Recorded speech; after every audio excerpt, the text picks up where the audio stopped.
We'll move on to our final speaker of the evening, and it gives me great pleasure to introduce Gianfranco Di Vanna from Bracco. He has over 20 years experience with Sonoview and really is a contrast expert and trainer, and he goes around the world training everybody who uses contrast. He gives CEUS support to the customers on contrast usage, image optimization, and system settings. So hopefully he'll give us some tips and tricks. And it's a great pleasure to ask him to talk to us about how to integrate contrast enhanced ultrasound in your clinical practice, technical and practical advice. Thank you very much, Gianfranco. Thank you. It's a pleasure to be here.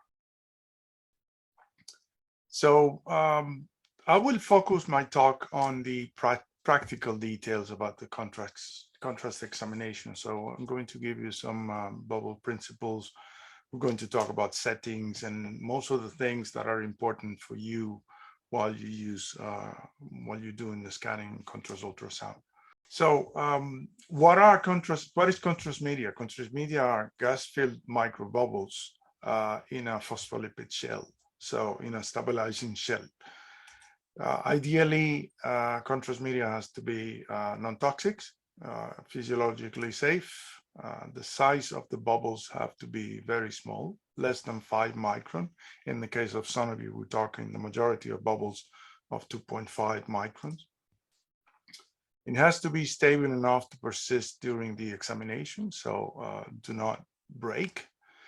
And to have a strong echogenicity, that means when you put the probe on the skin, the ultrasound beam goes through, touches the bubbles, and give you a high enhancement, high brightness onto the blood. It's easy to use. You can use it at room temperature. The preparation is very easy as well. First time you do 20 seconds, you will have it, and it lasts 6 hours. So it has 6 hours stability, so you can use it within those 6 hours. Just pick it up, shake, and inject immediately, and it will always work. And it comes in one single, there's one kit with everything in it. So let's talk a little bit about the bubbles. What are the bubbles? As I said, it's, let me see if it goes, okay. It is a phospholipid shell embracing an inert gas. This gas is the sulfur hexafluoride, and it is 6 times heavier than air.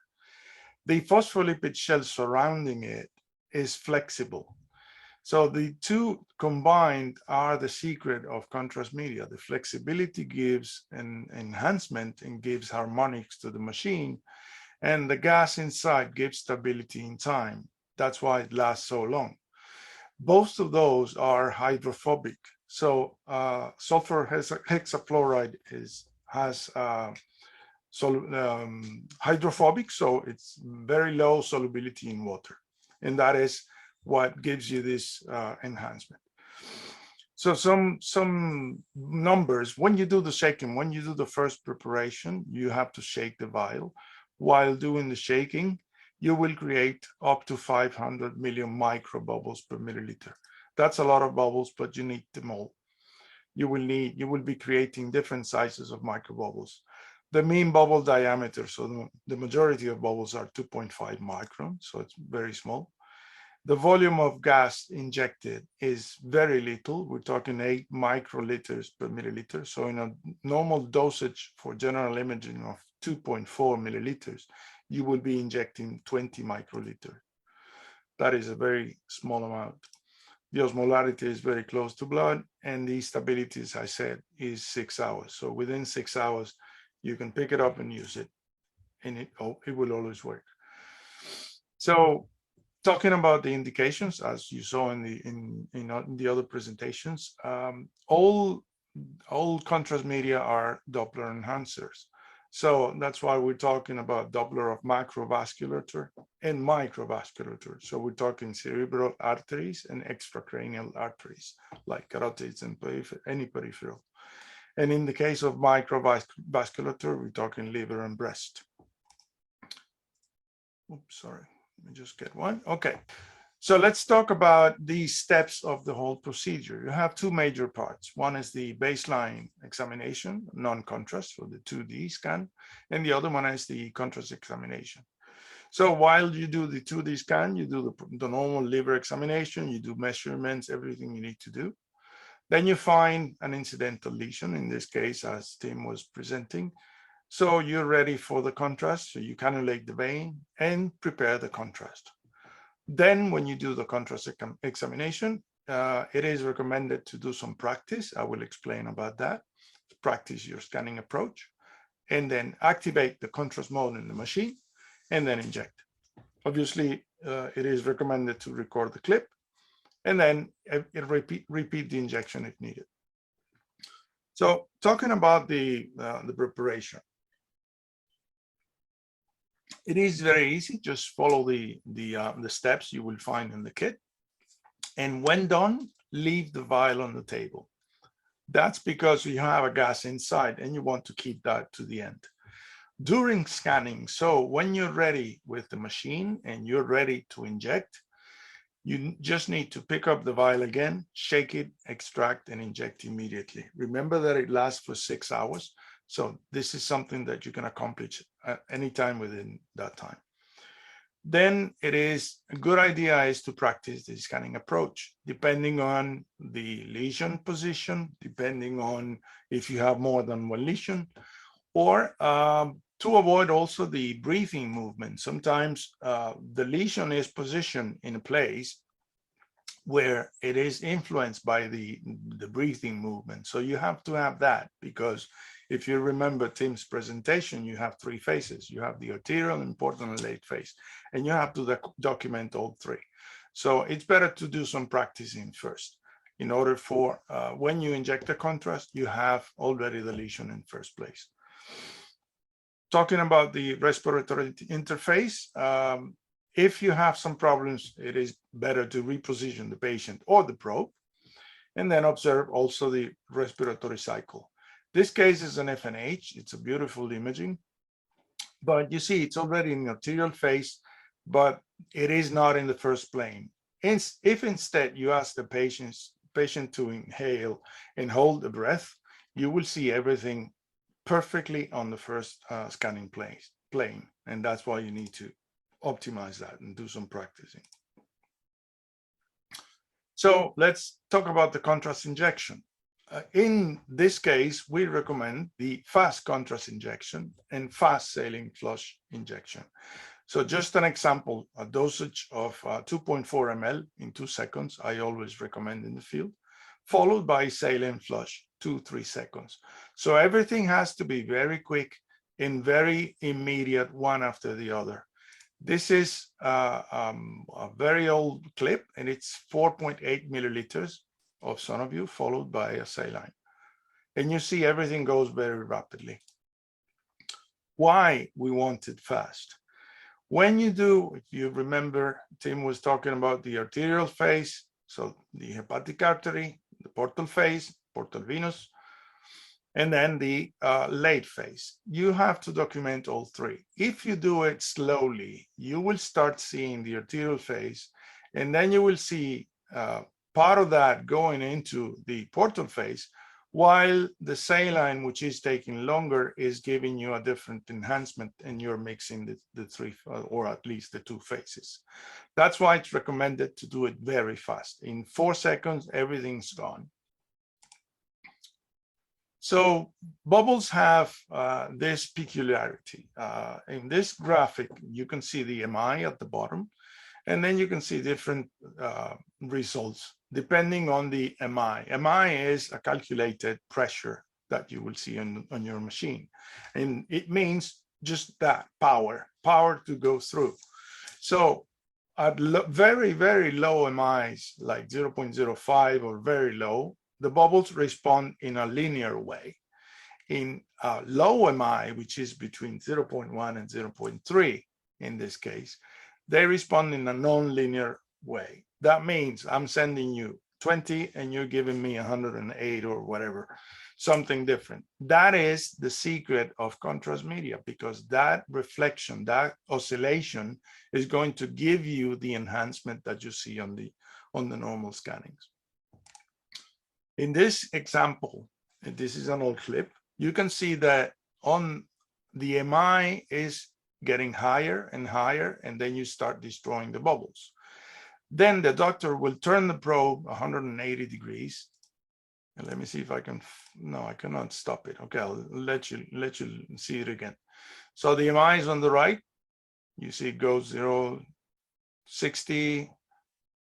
So it's very high, 1.0, breaks bubbles.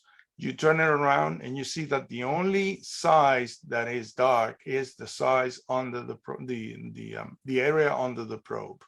That means that is the only area that is influenced by the high MI.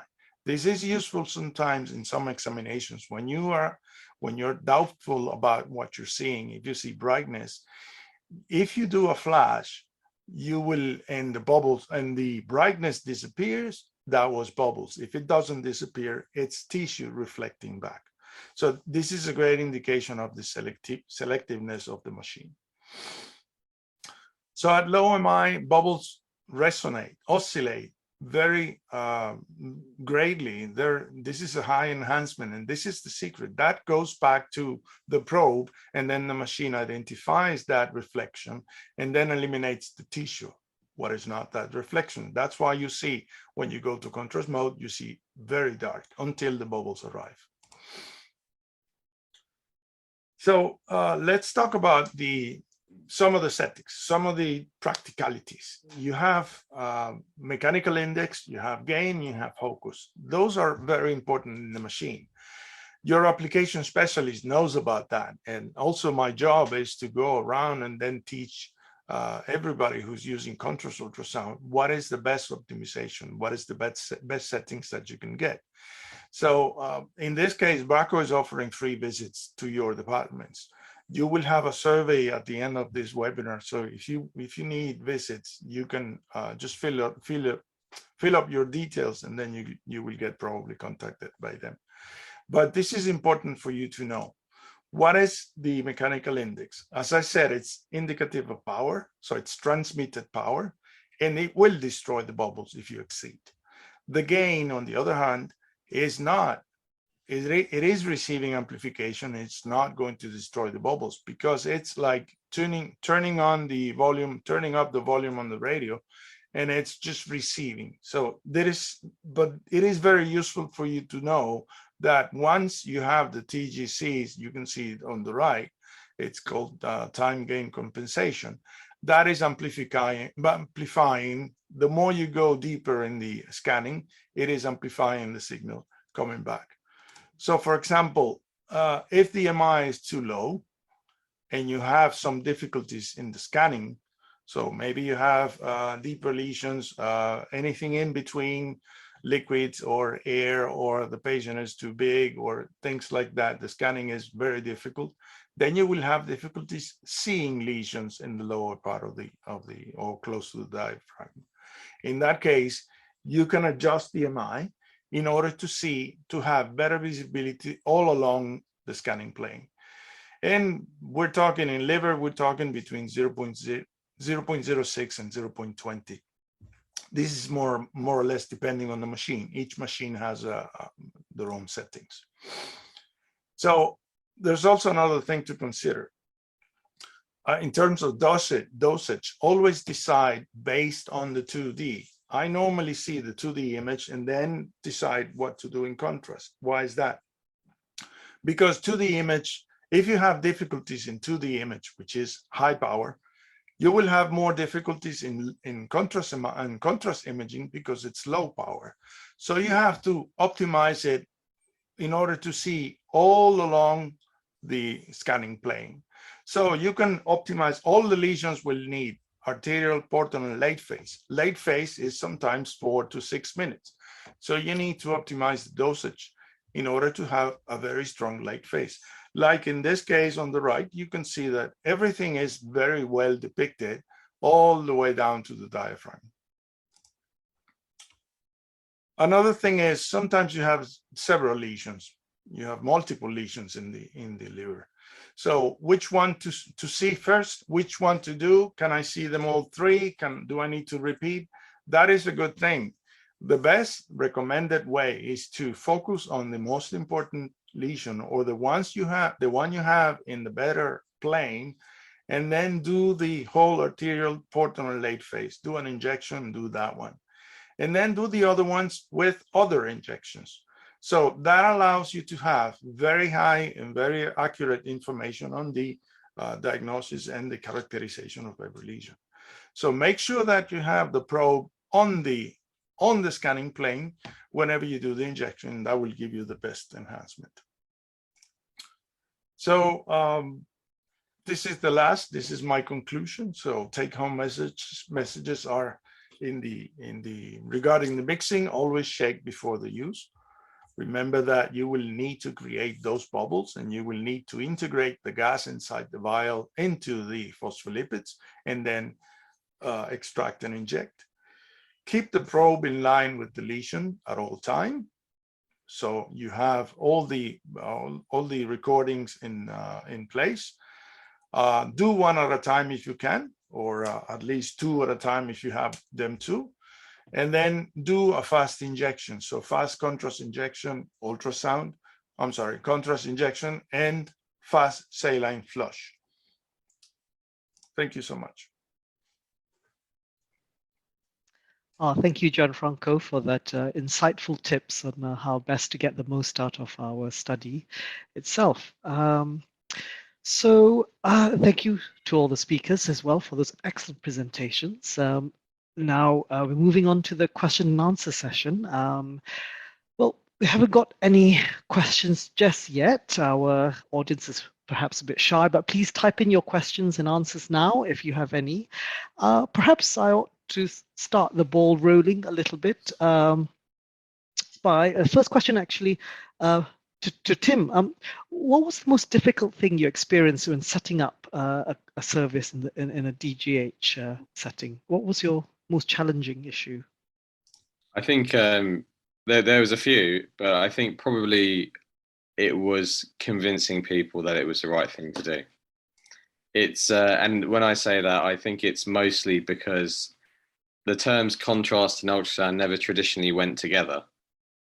Anyone who was referring to me, any of the clinicians would often say, just do a CT, just do an MRI. So at some points it took for me to take the initiative and play that game of snap, of saying, actually, I'm going to send them for a CT, but at the same time they've got the cannula in, I'm going to take them straight past the ultrasound department and do the scan. And then it was showing it in NDTs, and it was also demonstrating the things that you couldn't see with a conventional CT or MR. Things like small biliary leaks, noticing collections that weren't there before, identifying sites for drainage. Today I did an ultrasound on a non-dilated kidney because I could use contrast ultrasound to identify the calyces. So I think things like that have helped, but it was a challenge at the start. It did take some work, but I think the evidence was overwhelming. Thank you. Shahid, you have your hand up. Perhaps yes, you could... I just had a question, and forgive me if this was covered, but when it comes to the liver, right, screening for HCC is particularly challenging because you're looking for a nodule that might be an HCC in a liver full of nodules. That's by definition what cirrhosis is. It's a nodular liver. You really need to have people who are very well trained, not just in ultrasound, but ultrasound of the liver specifically. And in some of the larger centers, sonographers who, not radiologists, but sonographers can be excellent at doing ultrasound within their remit. And we have dedicated ultrasonographers who do screening ultrasounds. Is it a relatively small step to train sonographers to do contrast enhanced ultrasound, do you think? I'm happy to respond. So I think actually sonographers, if I'm honest, they will be the dominant ones using the practice, because ultimately, no matter how much ultrasound I do as a radiologist, the sonographers do infinitely more, and they are seeing infinitely more. And I think it's necessary for sonographers to do it. Don't get me wrong. I think if ever there's any doubt, you've recorded a video clip, you can go back and you can review it. You can ask for help. Absolutely, no problem. And I think that's where that health technology assessment came into it, is the idea of being able to say it is cost effective for it, whilst you might not necessarily say routine screening with contrast enhanced ultrasound. If you've got that skill level to start with, that you can identify, as you said, the more subtle nodules, and actually having the confidence continue. Yeah, I suspect it's not a skill thing. I'm sure they all have the skill level. The issue is something you touched upon, Tim, right at the beginning of your talk. You said that you're potentially changing someone's life with your diagnosis. And what always separates doctors from other healthcare professionals is that we make the diagnosis and take responsibility for doing so. So it's one thing for a sonographer who is perhaps even more skilled than my radiology colleagues to say suspicious lump, needs MRCT. But it's a little step further to say this is a cancer, particularly when in a clinical scenario where you don't have to necessarily do a biopsy. Yeah, and I think this is partially where the mindset is different. For example, in the States, where you have sonographers are effectively technical. More. So they do the image acquisition in the same way that a CT or MR radiographer will do an acquisition. And it may well be in initial stages. It may be that the sonographers acquire the images whilst there is that learning curve, and then show a radiologist. And it might be, say, create a set amount of time. So every contrast enhanced ultrasound you do, you want a mid-tumoral, almost like you're doing a study, mid-tumoral line for 60 seconds. Then 2 minutes on, take an image, 2 minutes off, take an image. So it might be almost prescriptive to start with. But I think the acquisition side is straightforward enough that then you can then take that to someone who may then take responsibility for the diagnosis of anything.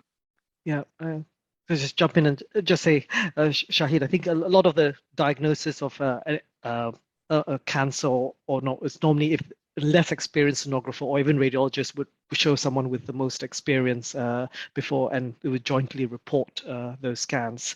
And I certainly say that it's not just done in isolation, and I think sonographers would be very au fait at showing out scans that they're not confident with to someone with more experience. Which actually brings me on to a question from the audience, which says, how long did it take you to become confident in your diagnosis of liver lesions? That's the first question. Tim, perhaps you could answer that question. How long did it take for me to become confident? Yeah. To be honest with you, there are still plenty of cases that come through that you look at a second time. And one of the beauties of SonoView is you can re-inject. So you're not as scared as with CT or MR of retaking images. So there are still plenty of cases. I'm not going to say by any means I'm perfect, but I was very lucky to train with some of the best in the field. Actually, I was lucky to train under Professor Paul Sidhu, Professor David Cosgrove, Anton Joseph. They were very, very big names in these things, and they were very helpful for me. So I was happy I had that background. But I think the thing to bear in mind is that the pathology is still the same. So once you know the vascularity, the vascular pattern that it responds to, actually it's just transposing that CT ultrasound mindset. So, like with anything, the more you do, the more confident you get at it. But with you've seen 20 or 30 of the same cases again, it becomes you become more confident that it is. And don't forget that you could always show the case to someone else because you're storing the video image as well. And the next question by the same person in the audience is, what is the place of sonographers in terms of leading the service? I think it's crucial, in my opinion, and certainly aided by radiologists as well. It is very important that they take the lead, especially in the UK, where a lot of the bread and butter ultrasound service is led by sonographers. And perhaps one of the things that is slightly limiting for sonographers is not the image acquisition and at all, but it's actually the cannulation portion, which is what we found with most of sonographers, is that for them to get certified to cannulate was a slight problem. Tim, did you want to comment a bit more? I think, as I think that this will be a very widespread sonographer practice, and I think that in terms of the wider picture, we talk about things like CDCs, the community diagnostic centres, where there'll be a lot of outpatient and GP work. And I think that this will be, again, it will be done in those places. So I think sonographers, my experience, sonographers have always been very happy to try and upskill and to learn more and to progress practice. And I feel like it's a natural progression for them. Great. Which actually leads on to another question. It's quite lengthy. I'm just going to read it out to everybody. So there are hospitals which are already sonography-led, performing fusion, contrast, and intervention, and that they perform a huge majority of the ultrasound examinations and are trained and competent based on the excellent training they have received. The question is, would you say that sonographers can do CEUS in most hospitals if the correct and appropriate training is given, or would doctors be opposed to this and be reticent to that? I think the answer is yes. Everybody who uses ultrasound should be able to perform a contrast ultrasound study. So I think they'll be unanimous in all those people who love ultrasound, and it says. One other question we have is, in terms of focal liver lesions, is there any indication that MRI liver is superior to ultrasound contrast?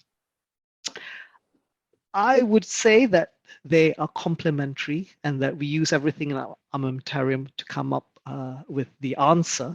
And it's not always one modality versus the other. They both work together, but one can be more cost effective, more pleasant for the patient, and more and be quicker, as Tim has pointed out in his talks. So it depends on what the clinical question you want to answer is. One modality may be better than the other and maybe more cost effective. I don't know whether anyone else has any comments from the panel itself. Just to say that, don't forget CT and MR is the so-called panoramic imaging as well.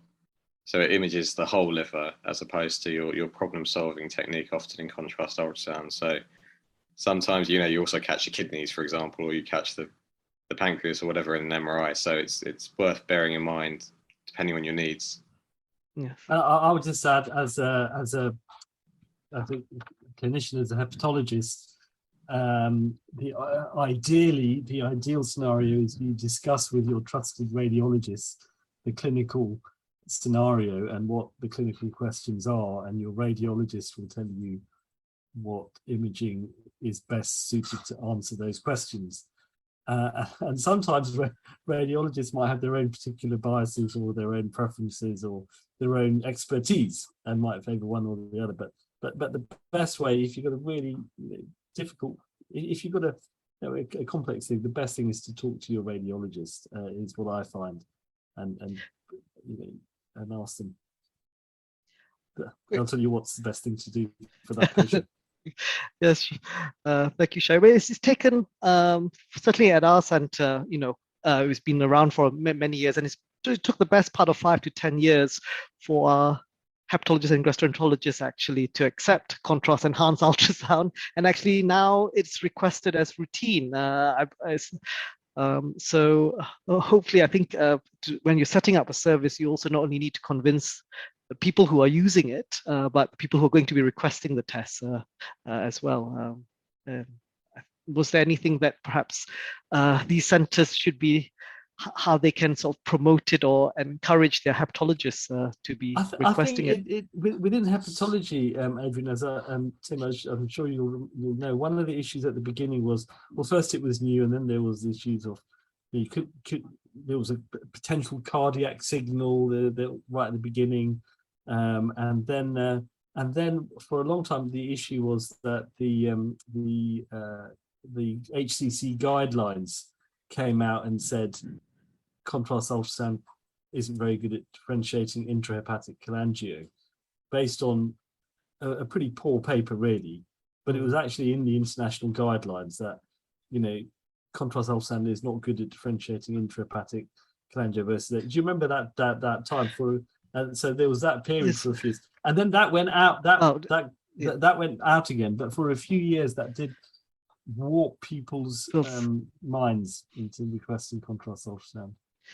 Yes. Yes, and of course, over the years, the techniques have got better, and the images have got better, and everyone I think for non-radiologists or non-sonologists, it was more easier to interpret a CT or MRI rather than having a look at the ultrasound images. But I think most people can appreciate that very nicely now. So yeah, Tim, you had your hand up. Yeah, just to add to that, I had an interesting comment actually from one of my gastroenterology colleagues. He said that actually he really is on board with contrast ultrasound, because if he finds a lesion that he thinks is probably benign in the liver, thinks there's no other risk factors, he really doesn't want a CT or MRI. He doesn't want to find an incidental renal cyst. He really doesn't want to then he wants to be able to say this is benign and discharge. So it's quite interesting to see that, I mean, and this is, I guess, reflective of the rushed work that we all do and the pressures that we're under. But actually, it's quite interesting to know that there's that problem-solving approach of it, which I think is quite useful to be aware of. Great, thank you. I think that answers the one of the questions from here. Was it how easy is it to get hepatologists on board to trust contrast ultrasound? So I think that question's been answered nicely. Thank you very much. One other question is there a need or place for contrast ultrasound to be used in gynecologic imaging or scanning? Some of it, I would say, is experimental or is within research realms, but I think Tim elegantly displayed that it's so versatile, it can be used, it's very safe, and if it's going to answer your clinical question, then of course, yes, it can be very, very helpful in the correct clinical scenario. Tim, I don't know whether you do much gynecological scanning. No, not really, no. But I mean, I can tell you from an interventional perspective, things like differentiating solid components for biopsy, that's probably my dominant use for it, or being able to better define an area of peritoneal disease for biopsy. Those are my normal causes. I think one of the key things you showed very nicely was whether is it a hematoma, is it a solid lesion? I think that's really key, especially for gynecological imaging and cysts. I just have one final question, perhaps, for Gianfranco. What is the maximum dose of Sonoview that we can use in a patient? Yeah, that's an interesting question. No, there's no maximum demonstrated. It's been used extensively, and there's no maximum in any case. There have been some experiments, but anyway, it's very safe, so no problems with that. Great. So we can just use it very readily. Thank you very much for that. There are no questions at the moment, and I guess perhaps I'll leave everybody with a final question: is should we be contrasting all our liver ultrasound scans? That's a really interesting question, Adrian. Yes. And years and years ago, about 10 years ago, I did suggest that a trial of contrast ultrasound versus standard ultrasound for HCC screening to see if that would improve the pickup rate, because we know that standard ultrasound for HCC surveillance is not great. Sensitivity, specificity about 60-odd%. I couldn't really get traction on doing that, and you would have, given that only 2 or 3% of people with cirrhosis get HCC a year. I mean, if you did a power calculation, you would need so many patients and so much Sonoview. I think someone has gone on to do it or tried doing that, but it's a good question. Yes, I think one I asked because I as a radiologist, I mean, we wouldn't dream of not giving contrast on a CT scan of the liver or even MRI of the liver for now. But perhaps there are some things that we can glean from ultrasound that can be more helpful. Maybe the way forward is that we have anyone who is allowed to do ultrasound scans for surveillance as a routine is trained in Sonoview. So if they're doing a standard 6-monthly ultrasound surveillance scan, they can immediately, if they have a suspicion, inject contrast there and then. Yeah. So, there's a question that's come through, and it is, what is the place of contrast enhanced ultrasound in breast imaging? I have to say a lot of it is in research realms at the moment, and one of the interesting things I suspect who has asked the question, Tamara, is that you're alluding to, quite interestingly, that microbubbles are actually taken up by the lymphatics, actually, and it can be used to find the central lymph node in when patient has a breast cancer. So emerging field, lots of research going on to see how we can utilize contrast enhanced ultrasound in the setting of a breast scanning on its own. Oh, that takes us up to nearly 8 o'clock, and there are no further questions. One has just come through. Thanking all the speakers here, and that's been really helpful for Carolina. So thank you, Carolina, for your nice comments. And it leaves me actually to thank all the speakers this evening for such excellent talks and really comprehensive, covering such a wide variety of and detail in such a short time. I've really enjoyed it very much, and I hope you all have to, the audience has as well. And also to thank Bracco for enabling this webinar and for us to all partake in this. So with that, I'd like to close this session. Thank everybody once again for all those excellent talks and for your participation this evening. Thank you. Thank you. Thank you, everybody. Thank you. It was a pleasure. Bye-bye. Thank you. Bye. And thank you, Adrian, for cheering. Oh, thank you all. Made my life very easy. Thank you. Bye-bye. Thank you. Bye-bye. Bye-bye.